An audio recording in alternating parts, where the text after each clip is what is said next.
on Christ.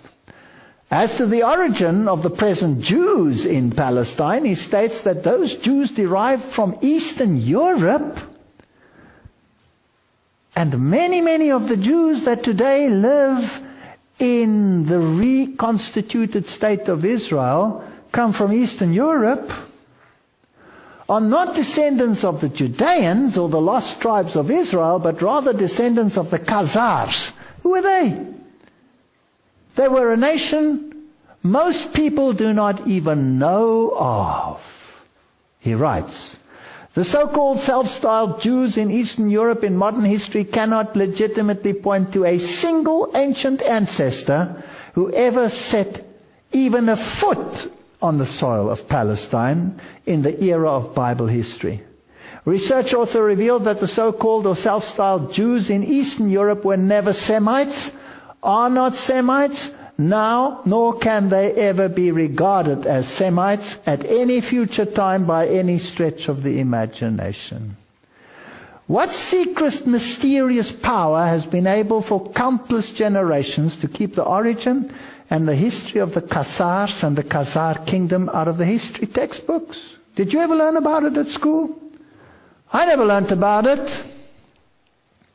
And out of classroom courses in history throughout the world, the origin and the history of Khazars and the Khazar kingdom are certainly incontestable historical facts. You have to do some cross-checking. Even the Jewish Encyclopedia is quite explicit about it. This was the Khazar kingdom. Here is the Black Sea, the Byzantine Empire. Here was Persia. And here was the kingdom of the Khazars. It was a massive kingdom. Now let's look at some of this interesting history. The Khazars were an Asiatic nation. And the Jewish Encyclopedia states Persian origin that converted to Talmudic Judaism. Now obviously some of the rabbis involved there could have been Judeans and probably were Judean descendants, but their converts are not Judeans. And that had conquered a vast area of Eastern Europe, which was in turn later conquered by the Russians in the 10th and 13th century.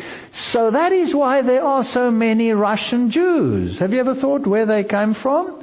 Did they escape from Palestine? Were they the lost 10 tribes? Did they emigrate to Russia? No. This is a totally different nation that accepted Talmudic Judaism. He writes, after a historic session with representatives of the three monotheistic religions, King Bulan, 7th century, decided against Christian and Islam, because Islam had just arisen,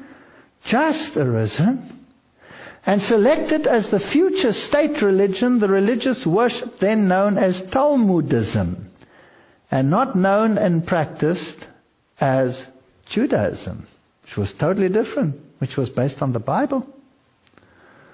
They adopted the Hebrew alphabet, and the Khazars adapted words to their requirements from the German, the Slavonic, and the Baltic languages. This language was known as Yiddish.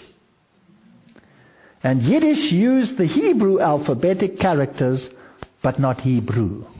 It's not Hebrew. It's Yiddish. I've always wondered, when I hear them speaking Yiddish, I understand quite a few words. Why? Because I'm German. They had many exchanges with universities and their students were trained. So here is another nation which had occupied this area, and they had adopted this religion and brought rabbis in and trained the people, but they were not Judean.